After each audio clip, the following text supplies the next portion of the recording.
Good morning students. आज हम पढ़ेंगे फोर्थ सेम इलेक्ट्रिकल और इसके अंदर हमारा सब्जेक्ट है बायोलॉजी। और बायोलॉजी के अंदर हमारा आज नया चैप्टर शुरू होने जा रहा है। 8वें नंबर का चैप्टर है मेटाबॉलिज्म। तो सबसे पहले इंट्रोडक्शन देखिए, मेटाबॉलिज्म क्या होता है। हमारे शरीर के अंदर बहुत सारी एक्टिविटी ऐसी होती हैं जो ऑटोमेटिक होती रहती हैं, जिसके ऊपर हमारा कोई कंट्रोल नहीं होता, हमारे माइंड का कोई कंट्रोल नहीं होता। मतलब माइंड उसको ऑटोमेटिक कंट्रोल कर लेता है, उसके बारे में हमें कुछ भी नहीं करना पड़ता। जैसे हमारे शरीर में श्वास लेने की जो प्रक्रिया है अपने आप चलती रहती है। हमने कभी इसके बारे में सोचा नहीं है कि श्वास कैसे लेते हैं, कैसे छोड़ते हैं, ये सब कुछ ऑटोमेटिक चलता है। इसी प्रकार से हमारे शरीर में और भी हैं, जैसे पाचन तंत्र है, अपने आप काम करता रहता है। श्वसन तंत्र है, और भी बहुत सारे तंत्र हैं, है ना। जैसे क्या एग्जाम्पल, इसके बहुत सारे एग्जाम्पल है ना। तो हमारे शरीर के अंदर ये जो प्रक्रियाएं हैं, ये प्रक्रियाएं किसकी वजह से कंट्रोल होती है। ये हमारे शरीर के अंदर बहुत सारी जो रिएक्शंस होती हैं, जिनको हम बोलते हैं एक तरह से मोलिकुलर रिएक्शंस या बायोमोलिकुलर रिएक्शंस।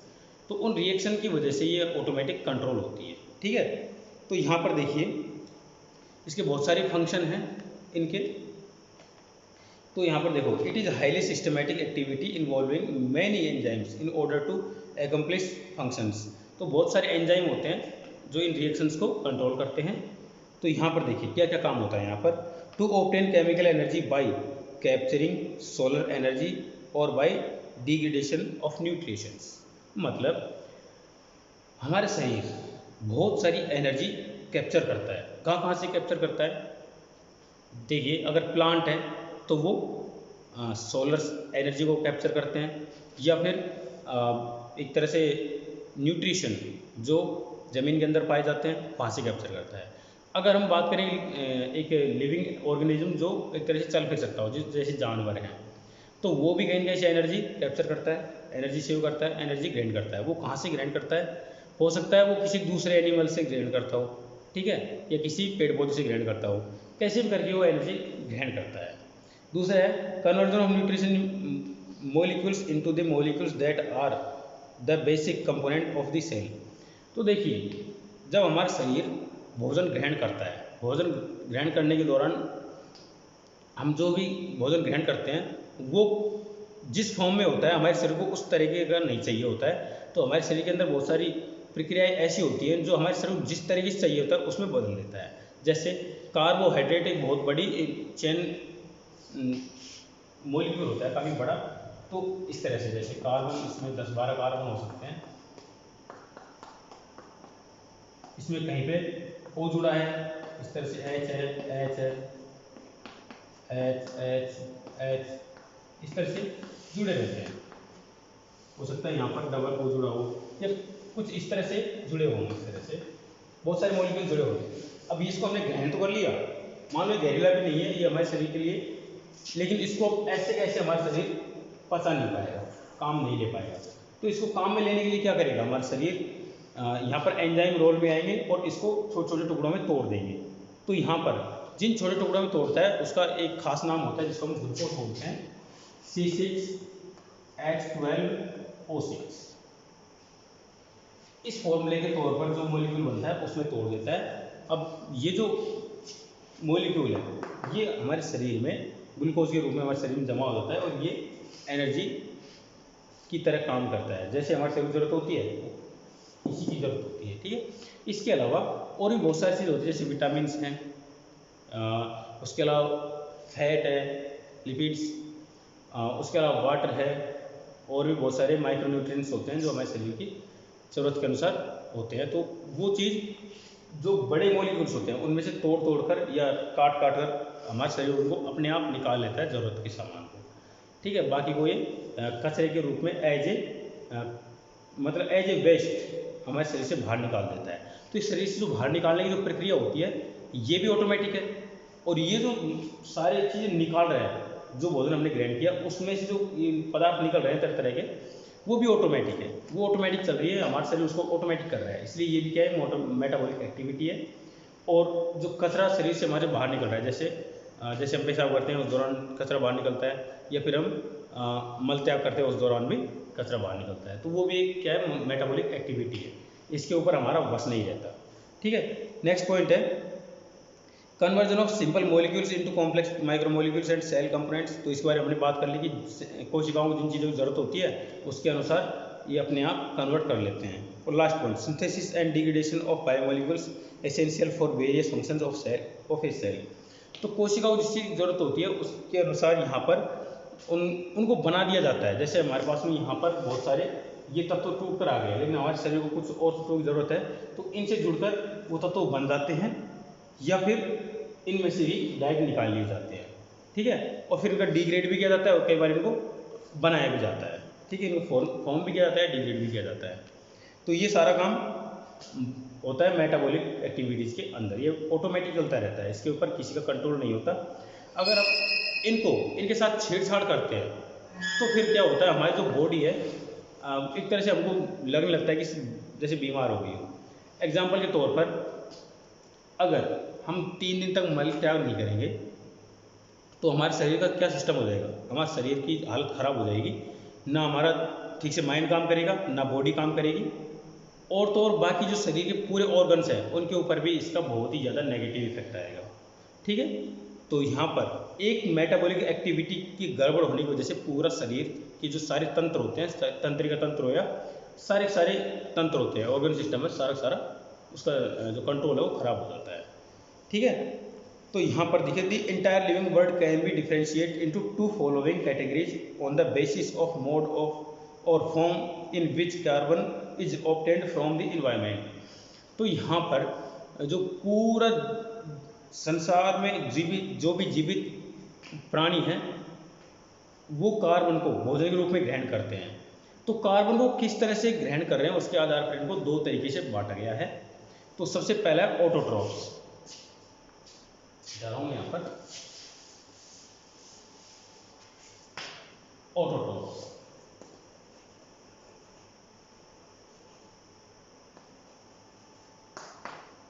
ऑटोट्रॉफ्स क्या होते हैं, ऐसे लिविंग ऑर्गेनिज्म जो कार्बन को सीधे ही ग्रहण करते हैं और ग्रहण करने के बाद वो ऑक्सीजन से रिएक्शन करके मतलब कार्बन और ऑक्सीजन का कंबाइंड फॉर्म, मतलब कार्बन डाइऑक्साइड को ग्रहण करके उसमें से कार्बन रिमूव करते हैं, ऑक्सीजन रिमूव करते हैं, मतलब कार्बन और ऑक्सीजन को सेपरेट कर देते हैं, ऑक्सीजन को वायुमंडल में छोड़ देते हैं और कार्बन को भोजन के तौर पर ग्रहण कर लेते हैं। इनकी खास बात ये होती है कि ये मल त्याग नहीं करते, जो भी कार्बन होता है उसको अपने अंदर स्टोर करके रख लेते हैं। ठीक है, तो ये काम होता है ऑटोट्रॉफ्स का। तो इसके अंदर कौन से जीव आते हैं, इसके अंदर सारे जो प्लांट किंगडम है वो सारा इसके अंदर आता है। ठीक है, तो प्लांट किंगडम क्या करते हैं, ये पेड़ पौधे क्या करते हैं, कार्बन डाइऑक्साइड गैस होती है ना, उसको ये 2 टुकड़े में तोड़ता है। तो यहाँ पर कार्बन फ्री करता है प्लस O2। अब देखिए ये जो रिएक्शन है, अब ये यहां से क्या बनता है, यहां पर H2O इसके साथ मिक्स होता है, तो यहां से एक मिनट ऐसे होगा CO2 प्लस H2। अब देखिए यहां पर क्या बन जाएगा, यहां पर इसके साथ जो हाइड्रोजन है इसको हम डबल ले लो या छोड़ो ऐसे ही, इसको डबल ले लो, तो यहां पर बन जाएगा CH4 या फिर C2 या कार्बन की कोई भी श्रृंखला बन सकती है। यहाँ पर हम एक तरह से कार्बन ले सकते हैं CH, यहाँ पर N ले सकते हैं, है ना, CH के N मॉलिक्यूल ले सकते हैं या CH2 के ले सकते हैं, CH3 के ले लो, ये बन गया। N कितने भी हो सकते हैं यहाँ पर। इसके अलावा यहाँ पर ऑक्सीजन निकलती है बड़ी मात्रा में, तो ये ऑक्सीजन कहाँ से निकलती है, या तो ये कार्बन डाइऑक्साइड गैस से जुड़ी हुई ऑक्सीजन निकलती है इसके साथ में, या फिर जो जल होता है उसके साथ में जो जुड़ी हुई ऑक्सीजन है वो दोनों निकलती है। तो दोनों प्रकार की जो ऑक्सीजन है वो वायुमंडल में छोड़ी जाती है। तो इसका मतलब यह है कि जितनी मात्रा में पेड़ पौधे कार्बन डाइऑक्साइड गैस लेते हैं उससे ज़्यादा मात्रा में ये ऑक्सीजन छोड़ते हैं। इसीलिए इस पृथ्वी पर पहले तो लोग बोलते थे कि 33% पेड़ पौधे होने चाहिए इस पृथ्वी पर स्वस्थ जीवन को चलाने के लिए, 33% जंगल होने चाहिए, लेकिन अब इस टाइम पे पृथ्वी पर ओनली 13% ही बचे हैं, 13% ही बचे हैं, जो सबसे खतरनाक कंडीशन है। अगर ये 10% से डाउन आ गए तो ऑटोमेटिक लोग मरने लग जाएंगे, ऑटोमेटिक ऑक्सीजन की कमी की वजह से। अभी कुछ दिन पहले आपने सुना होगा कि ऑक्सीजन की कमी हो गई, जिसकी वजह से हॉस्पिटलों में बहुत थोड़ा जाम लगा हुआ है, इस तरह से लोग मर रहे हैं ऑक्सीजन की कमी की वजह से। तो ये कंडीशन खराब होती चली जाएगी यदि पेड़ पौधों की संख्या कम होती गई तो हम बात ऑटोट्रॉफ्स क्या रहते हैं, ये अपने आप अपना भोजन स्वयं बनाते हैं, किसी के ऊपर डिपेंड नहीं रहते, ये सिर्फ पानी के लिए डिपेंड रहते हैं। अगर इनको टाइम से पानी मिलता रहे तो बाकी सारी चीज़ें इनको ऑटोमेटिक मिलती रहती है। ठीक है। इसी का दूसरा भाग है हेटेरोट्रॉफ्स, HETEROTROPS हेटेरोट्रॉफ्स। हेटेरोट्रॉफ्स क्या होते हैं? ये जो लिविंग ऑर्गेनिज्म है ये किसी दूसरे लिविंग ऑर्गेनिज्म से कार्बन ग्रहण करते हैं और कार्बन ग्रहण करने के बाद उसको अपना भोजन के रूप में यूज करते हैं। ठीक है। और अगर बात करें हम इसके रेस्पिरेटरी सिस्टम की, तो यहाँ से जो ऑक्सीजन छोड़ी जाती है उसको ये ग्रहण करते हैं। ठीक है। और इसके अंदर बहुत बड़ी मात्रा में ये क्या करते हैं, कार्बन कंज्यूम करते हैं। तो उस कार्बन को अपने एक बॉडी के अंदर अगर लगातार स्टोर करते जाएंगे तो इनका आकार भी पेड़ पौधों की तरफ बड़ा हो जाएगा, लेकिन इनका आकार बड़ा नहीं होता। एक कारण क्या है कि ये जो कार्बन ग्रहण करते हैं उसका 99.99% ये वापस बाहर निकाल देते हैं। ठीक है। इतनी बड़ी मात्रा में कार्बन निकालेंगे तो कार्बन निकालने इसके पास में दो मीडियम होते हैं, एक तो रेस्पिरेटरी सिस्टम के द्वारा, दूसरा मल त्याग करके। तो मल त्याग करके तो जो रॉ फॉर्म में होता है, जो बेकार होता है बॉडी के अंदर, जो काम नहीं आता, उसको ये सीधे बाहर निकाल देता है। ठीक है। और हमारी बॉडी के अंदर जो भोजन में ऐसा पदार्थ जो भोजन के रूप में लिया गया है वो जो काम का है उसको हमारा शरीर छांट के रख लेता है, लेकिन वो भी बहुत बड़ी मात्रा में होता है। तो उसके अंदर जो कार्बन होता है उस कार्बन को जितना काम में लेना है ले लेता है, उसके बाद जो बचा हुआ है उसको फिर ये क्या करता है, एक तरह से बाहर निकालता है। तो बाहर कैसे निकालेगा? हमारी कोशिकाओं के अंदर जो कार्बन पहुंच जाता है वो कार्बन मुक्त होता रहता है, फ्री होता रहता है। तो फ्री कार्बन ऑक्सीजन, जैसे ऑक्सीजन पहुंचती है ऑक्सीजन के साथ में रिएक्शन करके हीमोग्लोबिन के साथ में रिएक्शन कर लेता है, तो वहाँ पर बन जाता है कार्बोक्सी हीमोग्लोबिन। तो फिर ये हीमोग्लोबिन लेकर आता है इसको हमारे फेफड़ों के अंदर, और फेफड़ों के अंदर क्या होता है, फिर से इसकी रिवर्स रिएक्शन होती है और वहाँ पर कार्बन को फ्री कर दिया जाता है। तो कार्बन बाहर निकलती है ऑक्सीजन के साथ जुड़कर, है ना। कार्बोक्सी हीमोग्लोबिन का मतलब है कि हीमोग्लोबिन प्लस CO2 ये आ जाती है फेफड़ों में और इसकी एंटी रिएक्शन होती है, तो मतलब हीमोग्लोबिन प्लस CO2, तो ये तो बाहर निकल जाती है सांस के जरिए और ये हीमोग्लोबिन बचती है। तो जो सांस के द्वारा जो ऑक्सीजन आई थी वो इसके साथ जुड़ जाती है, मतलब ऑक्सी हीमोग्लोबिन बन जाती है यहाँ पर। ठीक है। ये जैसे ही सेल के अंदर जाएगी वहाँ से कार्बन फिर इसके साथ जुड़ जाएगा। तो ये प्रोसेस चलती रहती है हमारी रेस्पिरेटरी सिस्टम के दौरान। ठीक है। तो यहाँ पर दो काम होते रहते हैं लगातार, एक तो इनगैसेशन और दूसरा एब्जॉर्प्शन। तो इनगैसेशन का मतलब है यहाँ पर कार्बन को ग्रहण करना, और एब्जॉर्प्शन का मतलब ग्रहण करना, और इनगैसेशन का मतलब है बाहर निकालना। ठीक है। तो ये काम होता रहता है लगातार इसके अंदर, हेटेरोट्रॉप्स के अंदर। ठीक है। अब बात करते हैं हम thermodynamics is as applied to biological systems. Biological system के अंदर थर्मोडायनेमिक्स को कैसे अप्लाई करते हैं, क्या क्या होते हैं थर्मोडायनेमिक लॉ वगैरह, ये सब हम इसके अंदर पढ़ेंगे। ठीक है। तो आप इंजीनियरिंग के स्टूडेंट हैं तो आपको सब कुछ पता होगा कि biological energy transduction obey the same physical law that are followed by all the natural processes. These laws that govern the flow of energy in the biosphere and the qualitative relationship between the free energy, enthalpy and entropy are studied under thermodynamics. जो thermodynamics के अंदर हम ये चीज़ें पढ़ते हैं वो सब कुछ यहाँ पे जो बायोलॉजिकल फॉर्म होते हैं वहाँ पर भी यूज किए जाते हैं, बायोलॉजिकल सिस्टम है। तो यहाँ पर देखिए there the two fundamental laws of thermodynamics. तो यहाँ पर थर्मोडायनेमिक्स के दो नियम है। पहला नियम क्या है? First law of thermodynamics, first law of thermodynamics.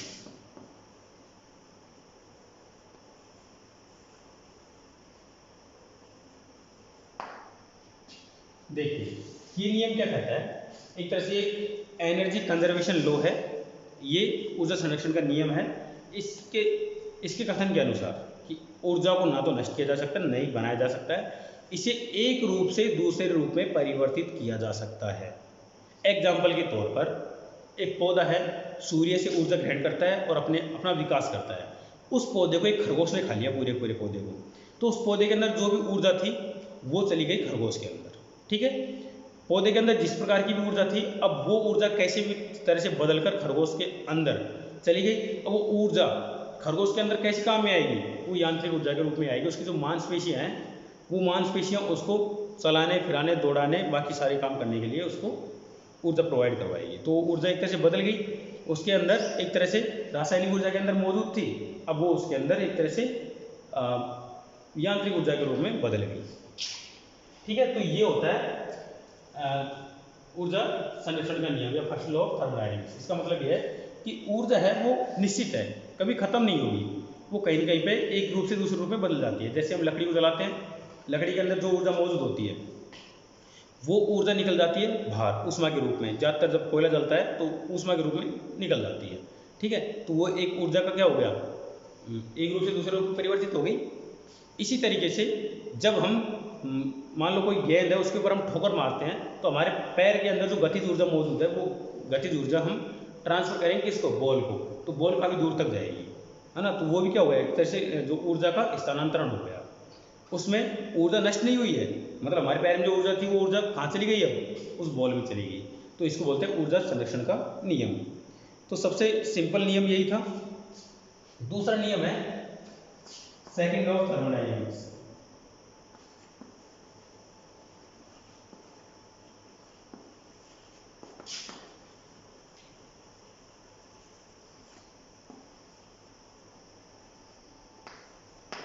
देखिए ये नियम क्या कहता है, इस नियम के अनुसार देखो पहला नियम ने साफ साफ कह दिया था कि ऊर्जा को ना तो नष्ट किया जा सकता है ना बनाया जा सकता है, बस एक रूप से दूसरे रूप में परिवर्तित किया जा सकता है। अब ये नियम क्या कहता है कि ऊर्जा एक रूप से दूसरे रूप में परिवर्तित हो रही है, लेकिन जब ऊर्जा एक रूप से दूसरे रूप में परिवर्तित होती है, इस दौरान ऊर्जा का क्षरण होता है, नष्ट नहीं, क्षरण। क्षरण और नष्ट होने में फर्क है। क्षरण का मतलब है जैसे हम किसी एक बर्तन से दूसरे बर्तन में पानी उड़ेल रहे हैं, तो उस पानी का कुछ भाग बाहर निकल के गिर गया, वो हमारे काम का नहीं रहा। इसी तरीके से ऊर्जा भी जब एक रूप से दूसरे रूप में परिवर्तित कर रहे हैं, तो कुछ ऊर्जा ऐसे निकल जाती है जो हमारे काम के नहीं रहती। आपको एग्जाम्पल के तौर पे बताऊं, जैसे हम गैस के ऊपर रखकर पानी गर्म कर रहे हैं, तो जो गैस में से जो ऊष्मा निकल रही है, वो पूरी ऊर्जा ऊष्मा पानी गर्म करने में खर्च नहीं होगी, उसका कुछ भाग हवा के द्वारा वायुमंडल में चला जाएगा। तो इसी को बोलते हैं हम दूसरा ऊर्जा का एक सेकंड लॉ ऑफ थर्मोडायनेमिक्स। इसको बोलते हैं डिग्रेडेशन लॉ ऑफ एनर्जी, मतलब ऊर्जा के क्षरण का सिद्धांत भी बोलते हैं इसको। ठीक है, इसको देने वाले दो वैज्ञानिक थे। पहला वैज्ञानिक था प्लैंक, जिसने ये बोला था कि ऐसी कोई मशीन नहीं बनाई जा सकती जिसको हम एक बार ऊर्जा दे दें और वो लगातार चलती रहे बिना ऊर्जा दिए, मतलब उसको चलाए रखना है तो ऊर्जा देना जरूरी है ना। और जो दूसरा वैज्ञानिक था क्लॉसियस, उसने भी कुछ ऐसे ही बोला था। उसने ये बोला था कि जब हम ऊर्जा को एक रूप से दूसरे रूप में परिवर्तित करते हैं, तो कुछ ऊर्जा का कुछ भाग नष्ट हो जाता है, मतलब वायुमंडल में चला जाता है, जो हमारे काम का नहीं रहता। ठीक है, इसने दूसरे शब्दों में बताया था कि एक ऐसी मशीन बनाना पॉसिबल नहीं है इस तरह से, जैसे यहाँ पर एक मोटर है, यहाँ पर एक जनरेटर है, तो यहाँ पर एक जनरेटर है, यहाँ पर एक मोटर है। इन दोनों की जो मेन शाफ्ट है, दोनों एक दूसरे जोड़ दिया। यहाँ से मान लीजिए मोटर है, नहीं ये जनरेटर है, ये मोटर है, मैं एम लिख रहा हूँ, यहाँ पर जी लिख रहा हूँ, इससे आपको पता लग जाएगा। आप इलेक्ट्रिकल स्टूडेंट है, आपको पता लग जाएगा। देखिए ये जनरेटर है, ये क्या करेगा, करंट प्रोड्यूस करेगा, मोटर के साथ घूमेगा। तो यहाँ से निकलने वाली जो तार है मोटर के, उनसे जोड़ दिए जाए, मतलब करंट प्रोड्यूस कर रहा है, तो इसका करंट हम मोटर को दे सकते हैं। तो जैसे हम इसको घुमाएंगे तो ये जनरेटर क्या करेगा, करंट प्रोड्यूस करेगा, तो इससे निकलने वाला करंट मोटर में जाएगा, मोटर इसी करंट से घूमेगी। तो क्या होगा, धीरे धीरे जिस स्पीड से हमने इसको चालू किया था, वो स्पीड इसकी लगातार मेंटेन नहीं रहेगी। वैसे रहनी चाहिए लेकिन नहीं रहेगी। क्यों नहीं रहेगी, क्योंकि यहाँ पर लगातार ऊर्जा का क्षरण हो रहा है। अब ऊर्जा क्षरण किस कारण से हो रहा है, तो यहाँ पर बहुत सारे कारण होते हैं। देखिए सबसे पहला तो ये जो दोनों चीज़ें हैं मैकेनिकल डिवाइसेज हैं ना, यांत्रिक चीज़ें हैं, इनके अंदर घर्षण बल होता है। घर्षण क्या करता है, ऊर्जा का क्षरण करता है। तो घर्षण के कारण यहाँ पर धीरे धीरे ऊर्जा नष्ट होती है, मतलब एक रूप से दूसरे में परिवर्तित हो जाती है ऊष्मा के रूप में। दूसरा, यहाँ पर जो वायर है इनके अंदर रेजिस्टेंस मौजूद है। ये रेजिस्टेंस भी क्या करता है, हीट जनरेट करता है। उस हीट की वजह से भी यहाँ पर एनर्जी का लॉस होता है। तो यहाँ पर वेरियस फॉर्म में एनर्जी का धीरे धीरे लॉस होता है, जिसकी वजह से हम यहाँ पर शुरू में जो एनर्जी देते हैं वो उतनी एनर्जी इस पर लगातार बनी नहीं रहती। ठीक है, इसी को बोलते हैं एनर्जी डिग्रेडेशन लॉ ऑफ, है ना, मतलब सेकंड लॉ ऑफ थर्मोडायनेमिक्स। तो ये हमारे ऊर्जा के एक तरह से ये मान लो कि थर्मोडायनेमिक्स लॉ हो गए। इसके अलावा एक थर्ड लॉ और होता है जो यहाँ पर आपके काम की चीज़ नहीं है। ठीक है, तो ये हमारा लेक्चर था। अब हम नेक्स्ट लेक्चर में पढ़ेंगे बाकी के, क्योंकि लेक्चर काफ़ी बड़ा होने जा रहा है। अगर आप इसको यूट्यूब पे देख रहे हैं तो चैनल को सब्सक्राइब जरूर कर लें, वीडियो को लाइक करें, दोस्तों के साथ शेयर करें। चलिए मिलते हैं अगले लेक्चर में। Thank you.